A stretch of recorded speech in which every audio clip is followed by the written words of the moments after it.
वैभव विजय नाईक यांनी केलेली कामं कुडाळ तालुक्यामध्ये ह्या कुडाळ तालुक्याच्या जनतेला ठाऊक आहे आणि ही निवडणूक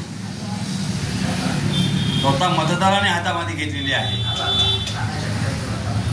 आणि मतदारांनी आपला उमेदवार योग्य तो निवडलेला आहे ते म्हणजे वैभव विजय नाईक। याचं प्रामुख्याने सांगायचं गेलं की दोन उमेदवारांमध्ये तुलना जर केली तर वैभव नाईक हे अग्रेसर पुढे आहे।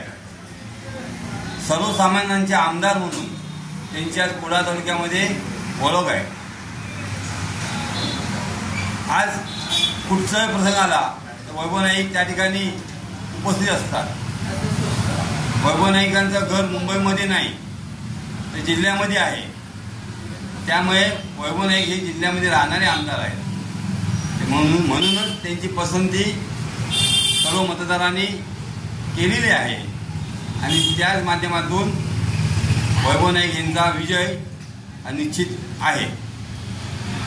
त्या अनुषंगाने कुडाळ तालुक्यामधून वैभव नाईक यांना 20,000 मताधिक्याचा लीड देण्याचा आमचा सर्व शिवसैनिकांचा पदाधिकाऱ्यांचा मानस आहे आणि तो आम्ही पूर्ण करू आणि त्यासाठी आम्ही अहोरात्र आम्ही सर्व पदाधिकारी, सर्व शिवसैनिक, सर्व कार्यकर्ते तसे आम्ही त्या ठिकाणी मेहनत घेत आहोत आणि वैभव नाईकांना पुन्हा एकदा आमदार म्हणून निवडून आणणार हे सर्वांनी आम्ही निश्चय केलेला आहे।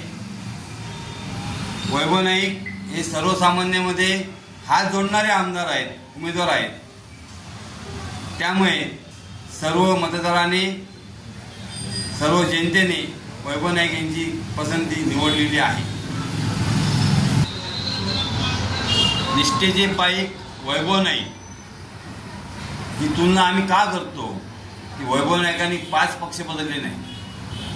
समोरच्या उमेदवारांनी 6 महिन्यापूर्वी भाजपचा प्रचार केला होता, भाजपमध्ये होते आणि स्वतःच्या स्वार्थासाठी निंदे गटामध्ये गेलेले आहेत आणि तो निंदे गटामध्ये जो धनुष्यबाणची निशाणी आहे ती आमची चोरलेली निशाणी आहे।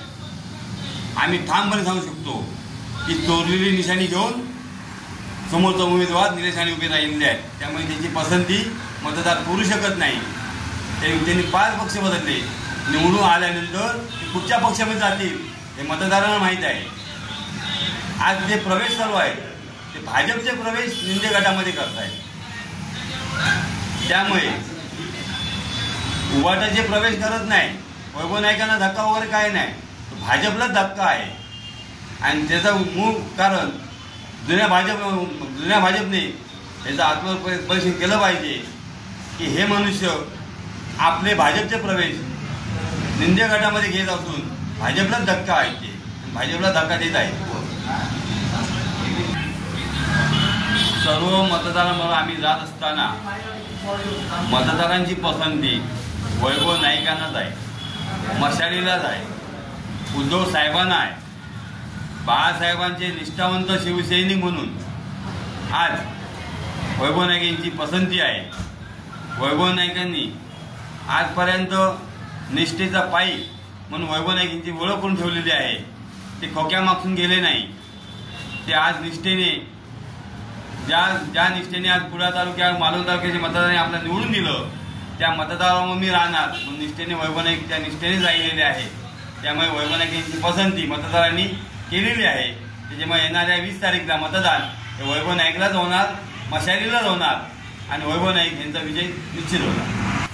निश्चितच आज महाराष्ट्र राज्याचे माजी मुख्यमंत्री आणि शिवसेना उद्धव बाळासाहेब ठाकरे पक्षाचे पक्षप्रमुख सन्माननीय उद्धवजी ठाकरे साहेब कुडाळ मालवणमध्ये त्यांची प्रजासभा सन्माननीय आमदार वैभवजी नाईक यांच्या उमेदवाराच्या प्रचारासाठी ते येत आहेत आणि कार्यकर्त्यांमध्ये त्यांचे विचार ऐकण्यासाठी निश्चितच चांगल्या प्रकारचा उत्साह आहे आणि त्यांचे विचार हे जनतेला पोषक असे असणार आहेत आणि निश्चितपणाने आपण जर पाहिलं असेल तर संपूर्ण महाराष्ट्रभर अगदी दौऱ्याला चांगला असा उत्स्फूर्त असा प्रतिसाद हा उद्धव साहेबांना मिळत आहे आणि त्या माध्यमातूनच आज कुडाळ मालवणमध्ये सुद्धा गावागावातून सर्व कार्यकर्त्यांनी उत्साहात मालवणकडे दुपारी 2 वाजता सर्वजण कूच करणार आहेत आणि ही सभासुद्धा प्रचारसभासुद्धा न भूतो न भविष्यती अशी होणार आहे आणि साहेबांचे विचार घेऊन निश्चितपणाने पुढचे जे प्रचाराचे 8 दिवस आहेत ते निश्चितपणाने लोकांमध्ये एक जागृती निर्माण होईल आणि आमदार साहेबांना भरघोस असं मतदान होऊन आमदार साहेब निश्चितपणाने हॅट्रिक साधतील असा आमचा मानस आहे. निश्चितपणाने जरी आपला पारंपरिक सण असला तरीसुद्धा कुडाळ तालुक्यातून जास्तीत जास्त 6,000 ते 7,000 लोक यांचं नियोजन आपण कुडाळ तालुक्यातनं केलेलं आहे आणि निश्चितपणानं सभा यशस्वी करण्यासाठी कुडाळ तालुक्याचा हा महत्त्वाचा वाटा ठरणार आहे आणि गाड्यांची सुद्धा किंवा जे लोक सभेसाठी जाणार आहेत त्यांची व्यवस्था सुद्धा तशा प्रकारे करण्यात आलेली आहे. आमचे दिवसभरातले सर्व अपडेट्स, ताज्या घडामोडी आणि थेट लाईव्ह पाहण्यासाठी सबस्क्राइब करा, लाईक करा कोकणचं नंबर 1 महा चॅनल कोकण 7 लाईनचं YouTube चॅनल.